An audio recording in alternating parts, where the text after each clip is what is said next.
هذه الماكينة ليست من طراز أجنبي، وإنما من صنع طالب بقسم الهندسة الميكانيكية بجامعة معسكر، وقد أبدع في إخراجها للوجود تمكينا لأصحاب المشاريع والأشغال للقيام بعملية حفر داخل المساكن والأماكن الضيقة بسهولة. استغرقنا في الإنجاز تاعها في الإنجاز هذه الآلة ما يقارب سنة. من بين الإيجابيات تاع هذه الآلة أنها تعمل في المناطق الضيقة والمحصورة بين الجدران. الهدف منها أننا نستطيع الصناعة في الجزائر بأيادي جزائرية بوسائل بسيطة. أساتذة قسم الهندسة الميكانيكية الذين احتضنوا هذا الإنجاز طالبوا بضرورة إخراج الجامعة إلى فضاء الإبداع والتصنيع بدلا من الانغلاق على الجانب البيداغوجي.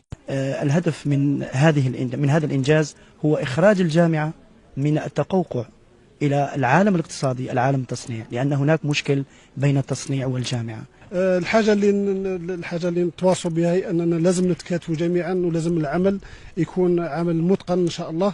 ونشكر بالمناسبة طاقم الجامعة. هي آلة أخرى تضاف إلى صناعات تحمل ولاية معسكر براءة ابتكارها، فمن قال إن المعسكريين هم شعب تحاك عنهم النكت فقد جحد بعقولهم.